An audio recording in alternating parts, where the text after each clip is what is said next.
dibareng no resepsi, ngenteni khitanan. Lah akhirnya keribetan. Mayoran biasa, rasa ngenteni khitanan. Misale gede dhuwit tuku wedhus sebelah wis mangan. Rasa ngenteni khitanan, rasa ngenteni napa? Resepsi. Keribetan napa? Lho ora kuat loro-lorone ora apa-apa. Kados Nabi Ibrahim kan ngoten nggih, wonten tamu malaikat langsung sebut di Qur'ane. Faja'a bi ajlin hanid. Langsung di sebelahna napa pedet. Iku mayoran ta ora?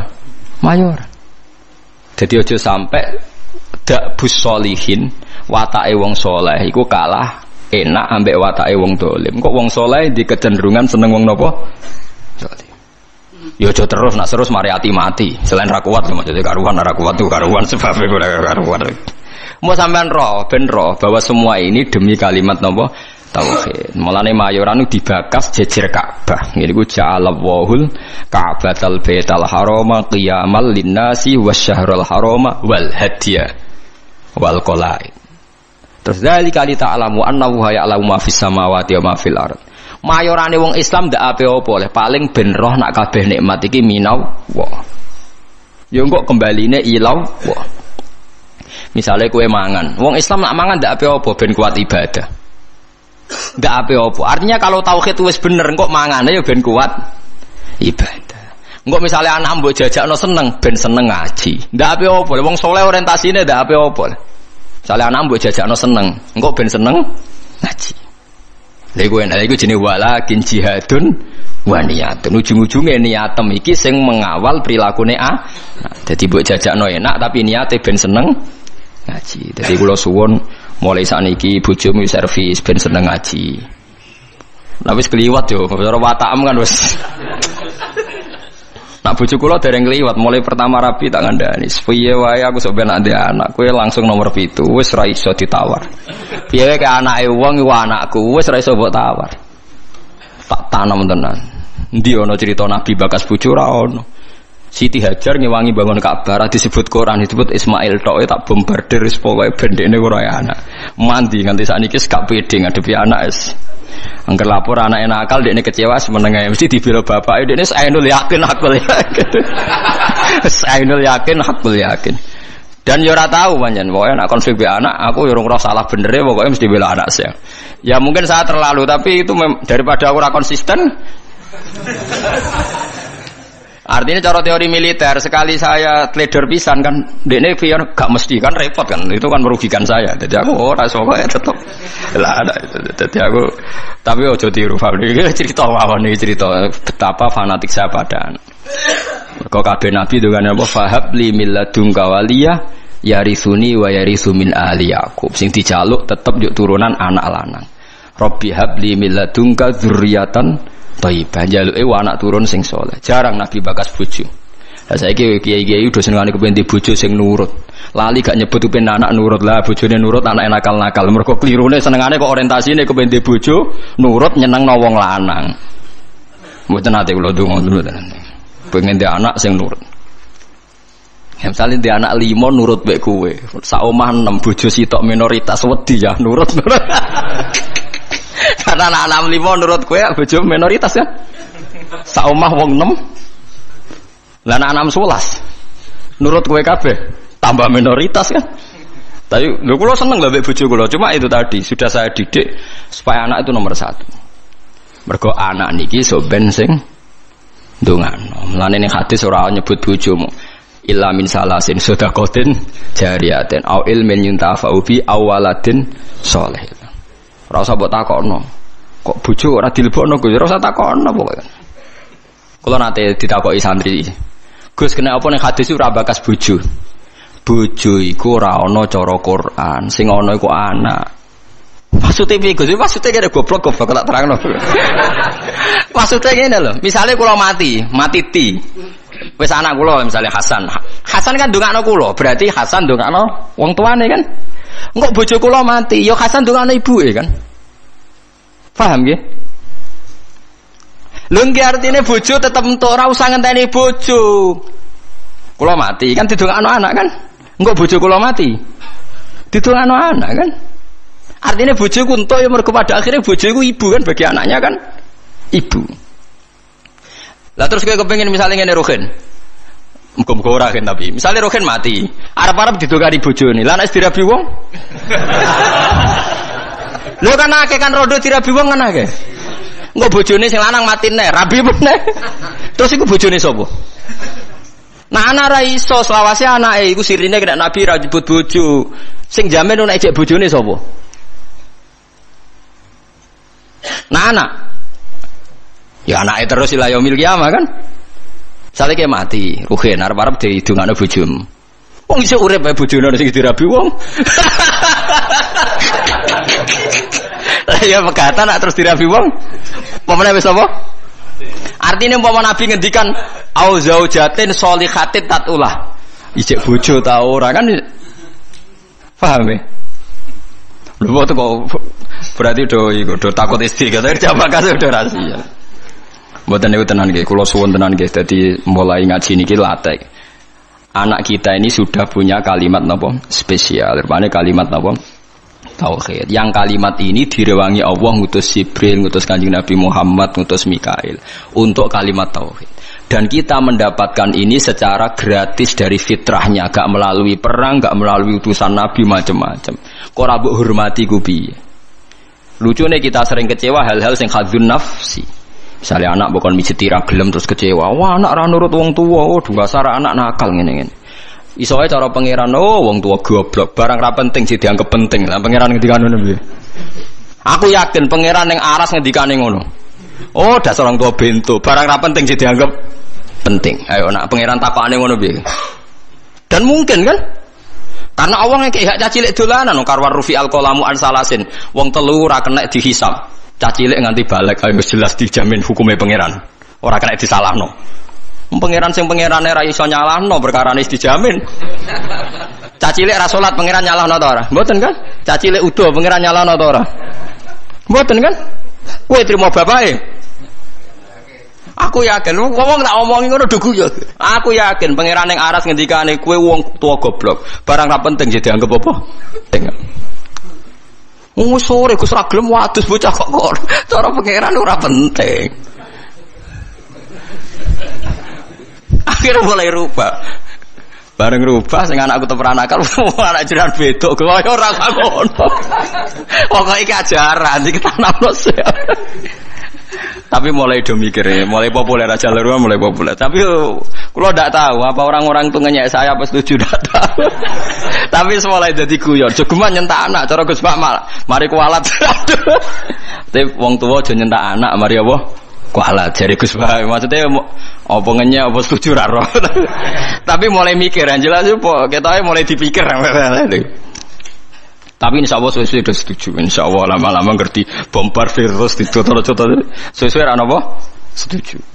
Nak kula setuju dini, kula pun setuju dini. Ke sarah kula nggih hadise gini kok anak soleh sing ndongakno. Para nabi ngene apa wa ja'alaha kalimatam baqiyatan apa fi aqibi. Mulane Nabi Isa iku ora iso afdal kaya Nabi Muhammad. Mergo boten gadah dzurriyyah, mergo boten gadah napa? Dzurriyyah. Dadi termasuk beja-bejane tiyang niku sing gadah napa dzurriyyah. Lah soal sampean mikir engko nang dzurriyahe nakal-nakal ngene. Wis ta, selagi nejo ana kalimat tauhid ki aja bakas nakal nemen-nemen. Semoga-moga disepuro pangeran. Piye wae wong sing lafal tauhid duwe alasan disepuro pangeran.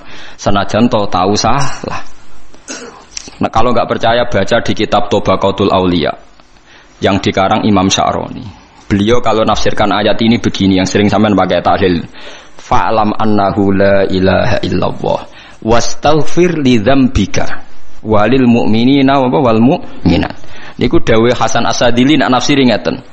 Fa'lam annahu la ilaha illallah wastaghfir bidzalikal kalimat. Setelah kamu tahu la ilaha illallah, mintalah ampun karena kalimat itu. Karena siapapun yang lafadzkan kalimat itu, mbok dosa kaya apa mungkin disepuro. Karena berarti dekne gak musyrik. Beda ambek wong dosa gak duwe kalimat iku, neraka selawase lawas. Mergo innallaha la yaghfiru ayyushraka bihi wa yaghfiru ma duna dzalik. Saya itu sampai nangis maca kitab. Jadi kalau pahalane nggih oleh Hasan Sane. Fa'lam annahu la ilaha illallah wastaghfir li dzambika bitil kal kalimah. Artinya siapapun yang sudah kadung lafaz la ilaha illallah berhak disepuro. Buktine apa sing ra nglafadzno iku ora iso disepuro kan karena dianggap syirik. Artinya kalimat iku wis digja ya wis napa? Digja ya. Artinya anak-anak selagine di tauhid kok salah-salah lah mungkin disepuro mergo barokah kalimat tauhid. Mergo sing ra iso disepuro sing duwe dosa syirik. Artinya sing lafal la ilaha illallah ora napa syirik. Mulane dari Hasan Sadali wastaghfir dzambika bitil kalimat. Paham ya bitil apa? Kalimat. Karena tanpa kalimat itu dosa kita tidak bisa napa diampuni. Karena kita berarti di dosa napa syirik. Artinya kena bayang anak putumu sampai nakal-nakal koyo bapake koyo bae misalnya kan berarti lah jong pokoke kowe tak titipi kalimat napa tauhid. Lah liwat titipan kalimat iku wis iso disepuro. Lane fata amal dari jari Hasan Sadali maka harus kamu angen-angen ini karena sak paket kan fa'lam annahu la ilaha illallah wastaghfir li dzambi bitil kalimat. Mulane urutan tahlil hak jenis bener. Sebutnya urutan tahlil biasanya ngawiti dalil fa'lam annahu la ilaha illallah. Mboten sing golek di sepuro bareng, no. Niku sing pokoke intine niku biniyati taqarrub, mari tahlil beda-beda. Kula nu tahlil Pasuruan yo ora paham. Tahlil Yogya ora paham, ning Rembang ora paham. Tiap kiai kok tahlile beda-beda, pembedarane alim opo piye yo ora roh. Lah kaya la ilaha illallah kalimatu haqqin 'alaiha nahya wa 'alaiha namun tak teng daerah kula wabiha. Nak teng mriki wa 'alaiha. Nak teng Pati wabiha. Teng Rembang wabiha. Wonten kiai sing genane wabiha wa 'alaiha. Pas ana sing biha 'alaiha. Nak logikane nggih biha tapi teng mriki 'alaiha ya. Sebagai kalimatu haqqin 'alaiha nahya wa 'alaiha namun wa 'alaiha nupas. Nah teng mriki wonten sing wabiha nupas. Nah kalau mimpin dalil ke wabiha genate waliha genate waliha wabiha genate lah. Jangan seneng tapi mimpin dalil ora krana kula napa-napa, seneng cepete. Mun nggih mboten usah maca kata-kata penting ikhlas warga mun mantep bae kula. Mun maca ping 7 mawon itu sebar wah tetes cepet. Wah, semua wong awam repot. Dilatih cepet, seneng cepet. Engko ya akhire ra eling pangeran. Dilatih suwi gremeng ya akhire ra eling pangeran angel. Ngate wong awam wis kadung angel. Lah iya nak dilatih suwi kok gremeng, akhire gremengi kalimat tauhid yo elek. Dilatih cepet ora seneng kalimat tauhid, seneng cepete. Lah yo elek meneh. Oh, dasar wong iso bener. Wes.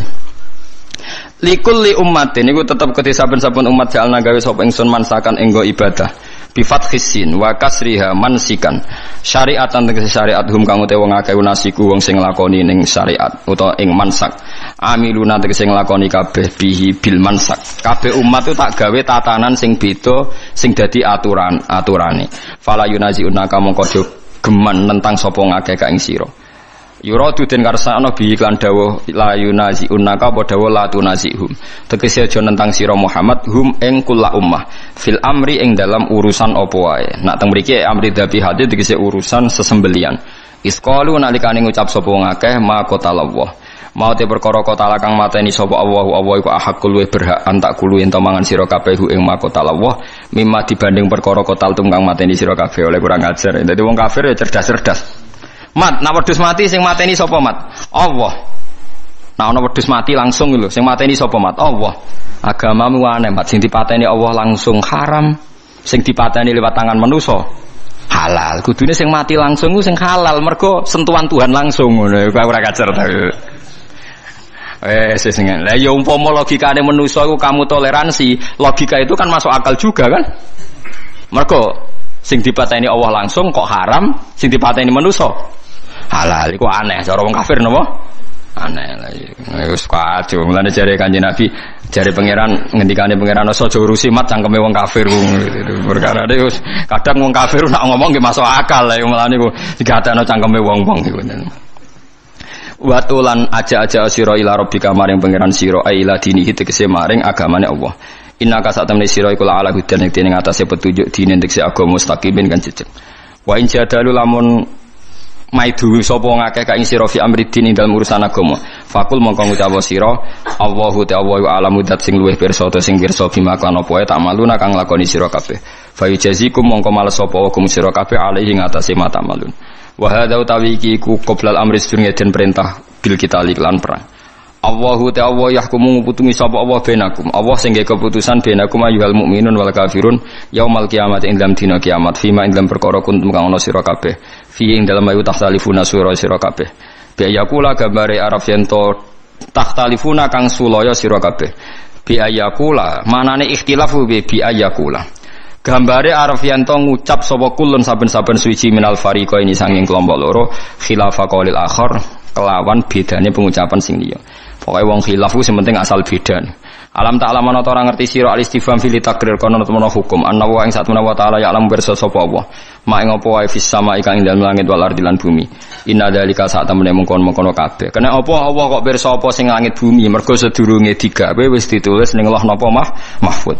Inna dzalika sak temene mungkon-mungkon kabeh madzukira fi kitabin. Mate kese perkara zikir kang den sebut apa mau fi kitab ini dalam kitab wa te kitab Allahul Mahfud Allahu iku catetan al mahfudu kang den jaga iku niku Allah Mahfud catetan riyen ora ning kertas teng Allah jareke kuno manani sabak inna dalika sak temene mungkon-mungkon kabeh ilma ma tegese ilmune perkara zikir kang den sebut apa ma ala wa ing atas apa yasirun gampang esahlun tegese gampang. Wassalamualaikum warahmatullahi wabarakatuh.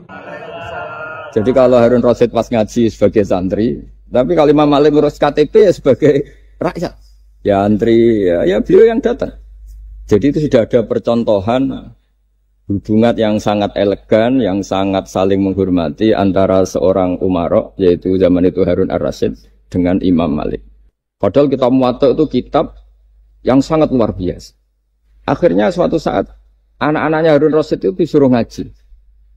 Niku penggaweannya niku pekerjaannya itu suruh bawa kendinya Imam Malik kalau mau wudu. Pernah suatu saat Imam Malik wudu yang mengucurkan air itu putranya Harun Ar-Rasyid. Hanya dikucurkan ketika basuh wajah dan tangan. Pas Harun Rasyid lewat dinasihati juga. Halla ghusal taqaddamaihi. Harusnya kamu tidak hanya mengucurkan untuk wajahnya, juga untuk kakinya. Padahal itu anak seorang presiden. Jadi betapa dulu itu harkat dan martabat ilmu itu sangat dihormati. Nah, kenapa demikian? Karena ilmu ini yang membentuk sebuah bangsa. Jadi kalau kita berpikir jernih ya, oke kita ada BNN ya, polisi yang nangani narkoba, terus ada beberapa jabatan atau institusi negara yang bisa mengawal kecurangan, misalnya ada KPK, ada BPK dan sebagainya. Tapi tanpa masyarakat dibentuk kiai dan dibentuk norma-norma agama, itu capek. Mayoritas orang tidak mencuri, itu ya barokahnya dididik kalau mencuri itu dosa, kalau nanti masuk neraka. Sebelum ada KPK dan BPK, itu orang tidak nyuri ya sudah banyak. Karena memang tidak nyurinya itu faktor agama, bukan karena takut KPK. Artinya tanpa agama, tanpa nilai-nilai norma, itu nggak bisa kebayang Indonesia. Karena orang nanti nggak maksiatnya atau nggak salahnya itu takut aparat, bukan takut Tuhan. Makanya kalau guyonan anekdot khas itu ada orang melanggar rambu-rambu, ketangkep polisi. Kamu tidak tahu kalau ini larangan? Ya tahu Pak. Kenapa tetap melanggar? Karena tidak tahu Bapak di sini. Itu menunjuk polisinya. Itu khas Indonesia. Jadi kalau nggak melanggar itu karena takut aparat, bukan karena kesadaran hukum. Tapi kalau urusan rambu-rambu itu seperti itu. Tapi kalau urusan orang tidak zina, tidak maling, tidak korupsi, itu hampir mayoritas orang Indonesia. Itu karena takut azab Allah atau takut dosa. Sehingga di desa terbelakang yang nggak terjangkau polisi atau di daerah-daerah yang sangat terpencil, itu perilaku leluhur, yaitu tidak nyuri, tidak zina, tidak apa, itu ya tetap jalan. Karena mereka memang dididik oleh agama. Sehingga keinginan kita terbesar adalah bahwa sesuai konsep Imam Ghazali, al-ulama wal umara tau'amani. Jadi ada sinergi lah antara ulama dan umara. Dulu biasa raja-raja itu ngaji sama ulama. Tapi ulama juga biasa antri di kerajaan untuk ngurus administrasi negara. Jadi beliau-beliau ya bisa sebagai rakyat, tapi juga sekaligus sebagai guru. Karena beliau-beliau ini orang-orang yang bisa menanggalkan egonya. Lalu kenapa kerajaan dulu itu begitu kuat? Ada contoh paling populer dalam mengelola negara, yaitu Umar bin Khattab. Itu Sayyidina Umar bin Khattab. Itu bajunya, jubahnya itu ada 12 jahitan. Saking jeleknya. Jadi saking jeleknya itu 12 jahitan. Ada pernah seorang kiai yang cerita, ketika Baitul Maqdis itu ditaklukkan oleh pasukan Umar, itu beliau harus naik unta dari Madinah sampai Yerusalem. Karena kerajaan yang ditaklukkan itu membayangkan Umar itu seorang presiden, seorang khalifah pasti wah. Itu ternyata pas sampai gerbang Yerusalem itu Umar itu yang nuntun unta. Karena ketika unta itu hanya satu, sama pengawalnya bilang, saya mau naik unta asal gantian. Ya 2 kilo Umar naik, 2 kilo ajudannya yang naik. Sampai Pak. Lah pas mau pintu gerbang itu pas giliran Umar yang nuntun. Kata ajudannya, kali ini jenengan yang naik saja. Enggak, saya enggak mau bohong. Jadi yang disambut ya ajudannya. Karena ajudannya pakaiannya lebih bagus dan Umar pakai tadi jubah yang berjahit 12. Jadi betapa orang-orang dulu itu ketika jabat itu malah tasawuf. Karena tadi dipandu oleh agama. Setelah itu ada beberapa sahabat yang usul. Ada pesta gitu karena ini hari kemenangan. Kata Sayyidina Umar, Inna Allaha ta'ala ayyara qauman faqala adhabtum thayyibatikum fi hayatikumud dunya wastamta'tum biha. Di antara kritik Allah kepada orang-orang yang enggak benar adalah jatah kenikmatan kamu sudah kamu habiskan di dunia. Maka di akhirat sudah tidak ada jatah. Maka kata Umar, astabqi thayyibati. Jatah-jatah kenikmatan saya biarkan utuh. Maka tidak saya nikmati sekarang. Nah makanya ini saya sekaligus minta sama BUMN, pokoknya gak usah ngundang saya, ribet. Selain ribet ya soalnya ngaji saja. Saya ini jadi kiai itu ya bingung. Ya sering dihormati orang, dicucuk, kadang disangoni. Kalau kadang ya mikir, nak jatah kuntek terus piye. Makanya saya tuh ya sering ngebes, ya biasa saja hidup saya. Karena saya tidak ingin jatah saya ini habis. Tapi kadang-kadang orang itu ingin berlebihan menghormati kiai. Saya berkali-kali bilang, ketika ada orang menghormati saya itu yang repot saya. Yang menghormati benar karena menghormati kiai. Tapi kiainya yang masalah kan.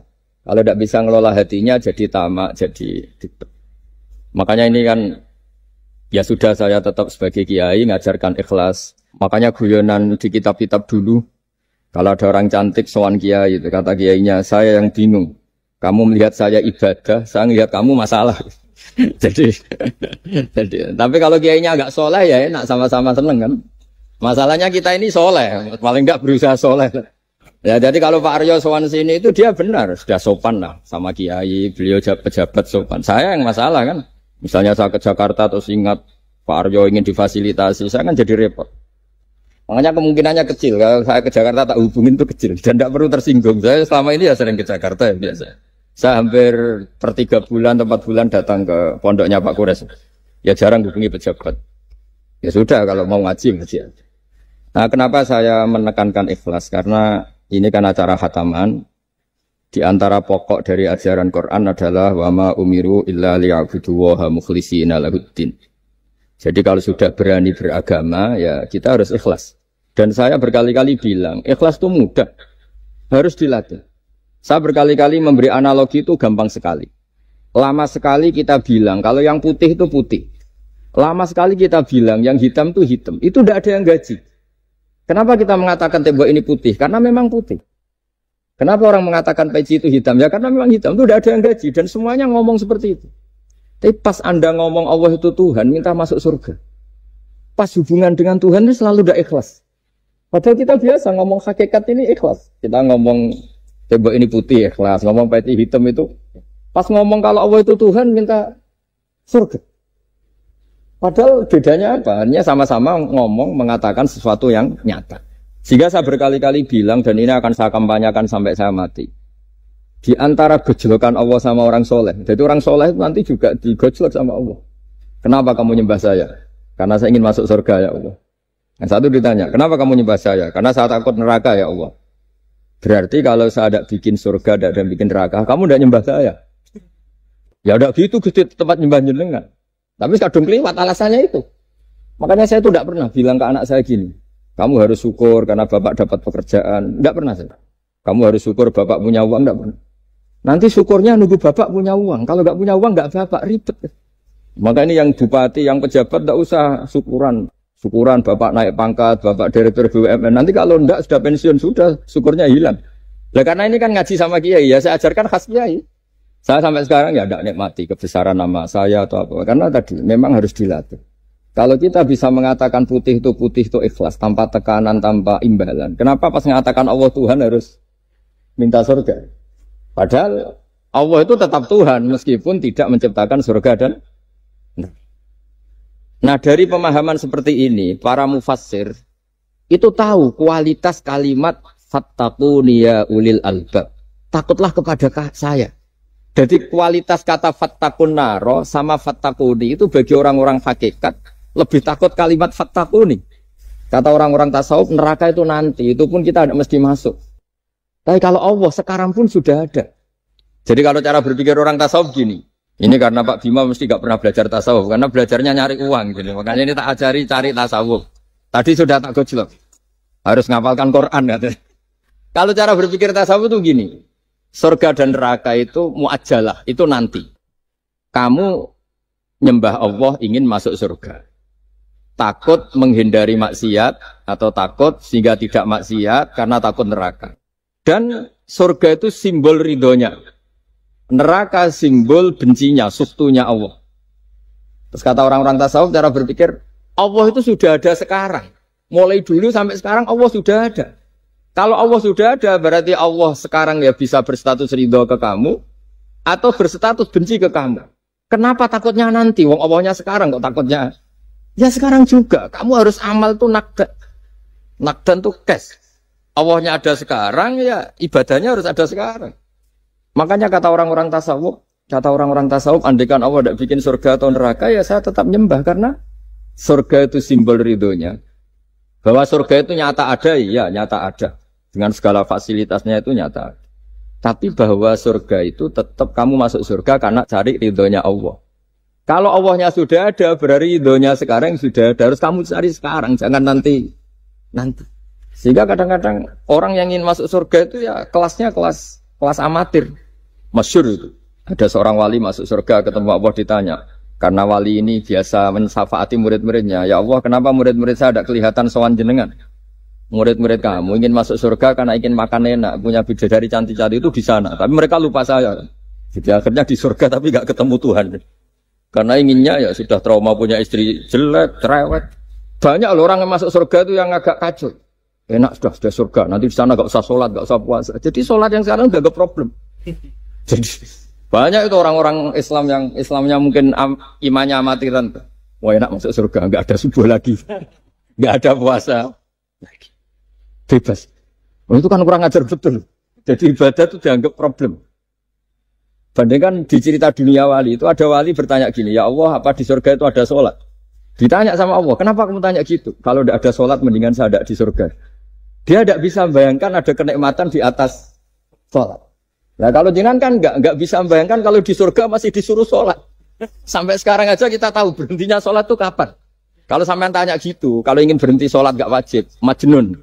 Jadi orang gila langsung nggak wajib. Jadi artinya harus dilatih ilmu-ilmu tasawuf seperti ini supaya hidup itu nyaman. Hidup itu nyaman. Dulu Pak Imam ini ada Pak PJ Rembang. Itu dulu ada seorang raja didatangi ulama. Gimana cara saya tidak nikmati jadi seorang raja? Ulama itu nasihatinya gampang. Dia omongin gini Pak Aryo.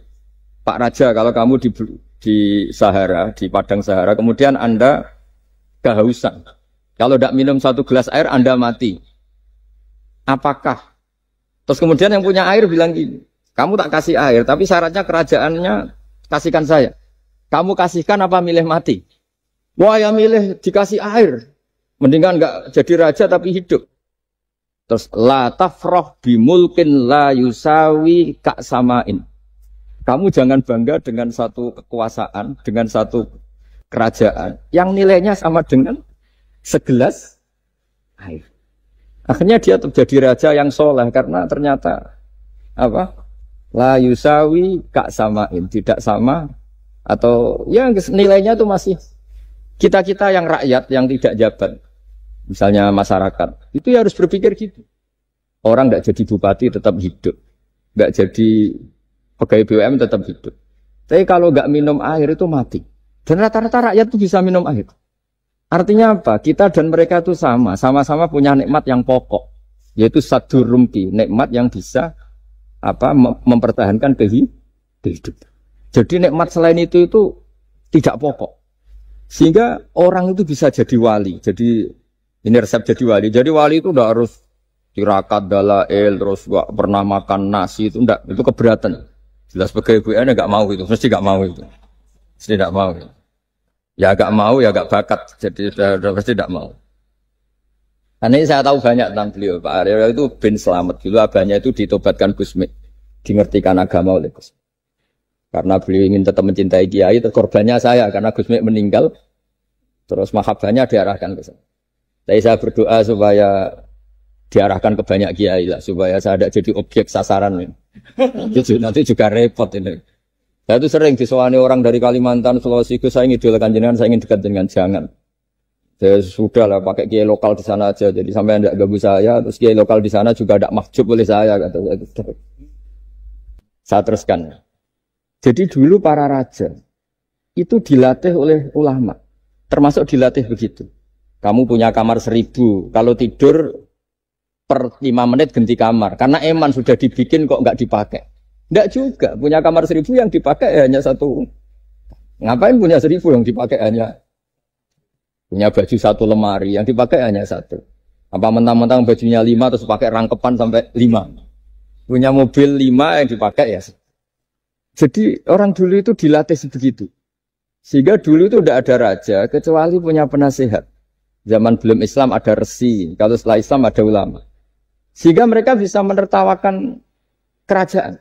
Maksudnya dianggap biasa. Ada seorang raja ditanya ulama, khas seorang raja itu apa? Merintah tidak bisa diperintah. Terus si ulama ini tiap pagi itu datang ke atas gunung, cari tempat paling tinggi terus mutola'ah kitab. Setelah mutola'ah kitab ya wasik ya. Kayak saya kalau belajar ya asik. Ngalang-ngalain jagungan sama pakai BUMN kalau saya sudah belajar. Terus dia bilang, enaknya apa jadi raja?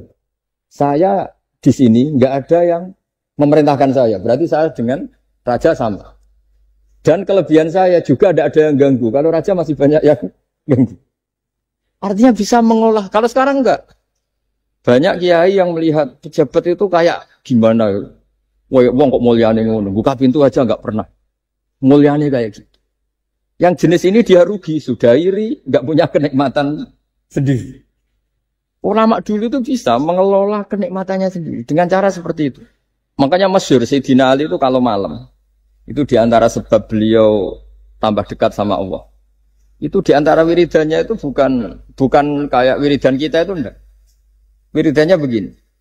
Ya Allah, kafani izzan antakuna li robban, wa kafani fakhran an akuna laka abdan. Saya sebagai manusia ini sudah sempurna. Punya Tuhan engkau. Tuhan yang maha dahsyat, maha top. Kayak apa nyesalnya saya kalau punya Tuhan yang hanya sebuah batu. Hanya pahatan batu. Atau Tuhan yang mati, atau Tuhan yang kelaparan. Wa kafani fakhran an akuna laka abdan. Dan saya ini bangga karena jadi hambamu. Jadi orang dulu itu nyembah Allah itu tidak harus dengan kalimat subhanallah akbar. Tapi punya kesimpulan yang menjadikan mereka ini nyaman dengan Allah.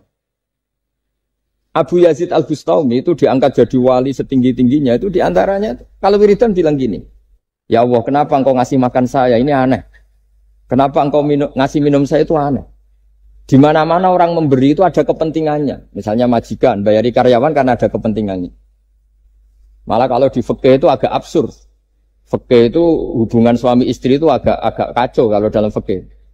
Lelaki itu tidak wajib nafkahi istrinya kalau tidak ngasih.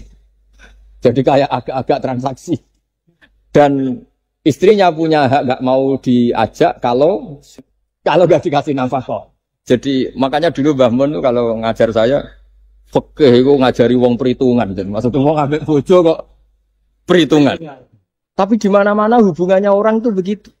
Wong kenal kiai, nak orang loro kiai diatur ngene iki ora marem. Singkat cerita Bu Yazid itu, ya Allah engkau zat yang luar biasa. Engkau tidak butuh saya tapi ngasih saya. Ini fenomena aneh. Di mana-mana orang ngasih itu ada kepentingannya, apalagi pilkada. Wah, itu tambah banyak kepentingan.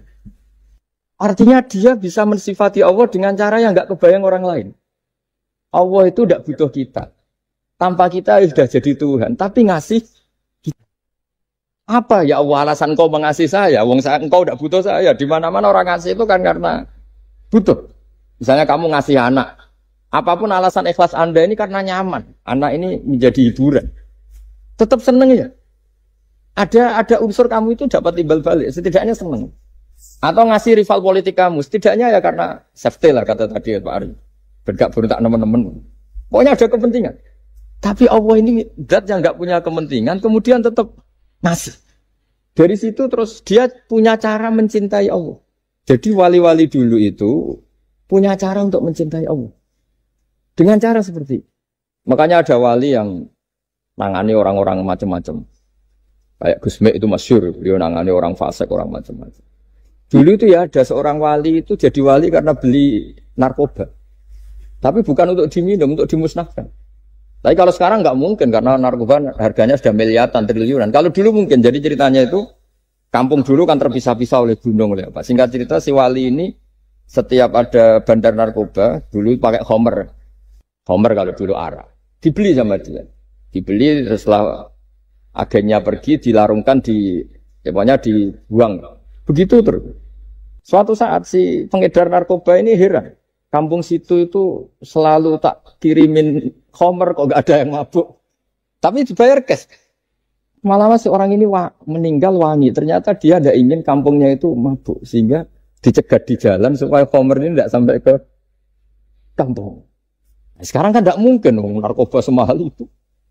Tapi apapun itu kembali ke ulama dan umaro. Alhamdulillah di Indonesia itu ulama ya mati-matian supaya generasinya tidak terlibat narkoba dengan cara ditakutkan neraka. Umaro juga melakukan itu dengan cara ditakutkan penjara. Ini yang kita sama-sama ulama wal umaro apa? Tahu aman. Kita kerjasama dengan kapasitas masing-masing. Jadi penting sekali ngaji seperti ini supaya kita tahu bahwa khazanah-khazanah kita tentang dekat sama Allah itu macam-macam. Ini khusus ijazah ini sama Pak Bima, Pak Arya itu. Dulu Kiai Hamid Pasuruan terkenal wali. Dan di antara wirid dan dzikrul filin ada beberapa kata yang dari Kiai Hamid. Jadi dzikrul